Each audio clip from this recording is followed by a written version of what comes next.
we continue our look at Luke chapter 4, here with part 4. It's still looking at Jesus, his use of the Nevi'im, the prophets. This is part B. Again, this chapter has lots of information. It has information which shapes Christian doctrine, but we're not looking at the doctrine. We are looking at the historical pieces in this chapter. Things that reveal Jesus and his use of Scripture, Jesus and his attendance at synagogue, and that these realities affect our understanding of Jesus. So let's look at Luke chapter 4, beginning with verse 22, going through verse 30. So grab your mobile device, your computer, or your Bible itself, and let's take a look. Beginning with verse 25. And I say beginning with verse 25, even though 22 to 30 is our section, we're only going to highlight some things. That's why I say go to verse 25. Verse 25 and 26 from the King James. But I tell you of a truth, many widows were in Israel in the days of Elisha, when the heaven was shut up 3 years and 6 months, when great famine was throughout all the land. But unto none of them was Elias sent, save unto this lady's name that I'm going to have trouble pronouncing, so I'm sorry, I'll just skip over it. A city of Sidon, unto a woman that was a widow. Now, what is Jesus referring to? Jesus is referring to Navi Elijah, Prophet Elijah, and he is located in 1st and 2nd Kings and Melachim. So Jesus is referring to a widow in a specific chapter of 1st Kings, and that's 1st Kings 17. So Jesus is, if you saw our last segment, Jesus was reading from Isaiah, and in this segment he is referring back to another prophet, and this would be Elijah. So look at chapter 4, verse 27. Here's how the King James reads. And many lepers were in Israel in the time of Eliseus. That's King James language for you. The prophet, and none of them was cleansed, saving Naaman the Syrian. So who is Jesus referring to if you're reading the King James? Well, he's referring to Navi Elisha. That's a very interesting thing. So now Jesus has referred to Elijah and Elisha.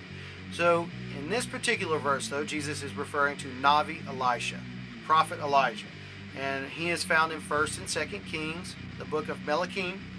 Jesus refers to the Gentile named Naaman, and he is found in 2 Kings 5. So what's interesting when we look at this is contextually, right here in Luke chapter 4, we talked about synagogue liturgy service in our last one. The Torah had been read, then the Haftarah had been read, where you would read from the Nevi'im or the Ketuvim. So Jesus read from Ketuvim, which includes the prophet Isaiah.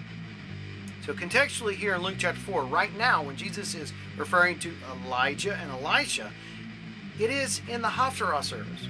So it's very interesting that he's keeping contextually with the synagogue service. So he's still here in the use of the Nevi'im, and it's still in this part of the liturgical service, the best I can tell.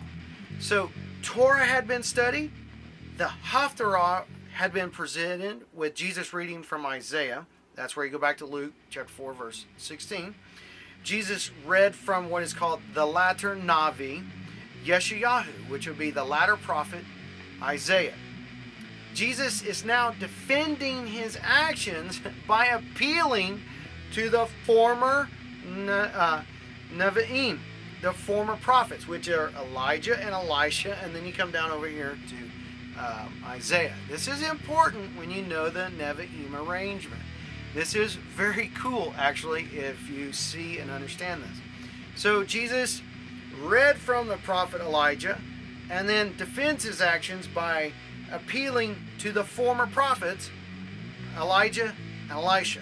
And if I hope I said Isaiah over here. He read from Isaiah and then he defended his actions from Elijah and Elisha. So, Elijah, Elisha, Isaiah, they are in the section called the Nevi'im.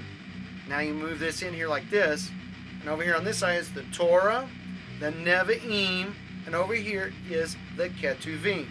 These three things make up the Hebrew Bible, and this is very important. The book of Luke itself acknowledges this arrangement. We find that in Luke chapter 24. If you go to Luke 24 verse 27, the King James reads like this: and beginning at Moses, that's Torah, and all the prophets, that's the Nevi'im, he, meaning Jesus, expounded unto them the scriptures. The Torah and the Nevi'im are scriptures concerning himself.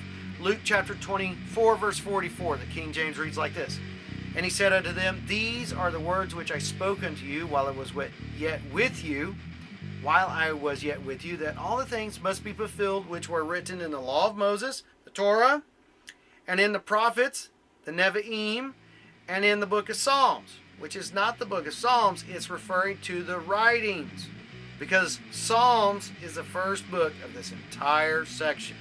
And that's pretty cool when you can see these major components about scriptures and the definitions right here in the book of Luke. So Psalms is the first book in the Ketuvim. That's why it's referred to as the Psalms. So what have we learned from parts 1, 2, 3, and 4? Jesus knew his Torah. Jesus attended synagogue. Jesus knew his Nevi'im, and he knew the latter Nevi'im, which would be Yeshayahu, is Isaiah. He also knew the former Nevi'im, which is Elijah and Elisha. And Jesus knew his Hebrew Bible, the Torah, the Nevi'im, the Ketuvim. This is important. And the Tanakh, Torah, Nevi'im, Ketuvim, the law, the prophets, the writings, become referenced later on down the line over here as the Old Testament. So we're not wanting to rehash all the contextual discussions, but the Old Testament is referred to what it is because we don't understand the Tanakh arrangement. But here it says in the book of Luke, and it's being discussed. And this is very, very important and very, very cool when you see this, because it really helps establish Jesus in his historic Israelite Jewish context.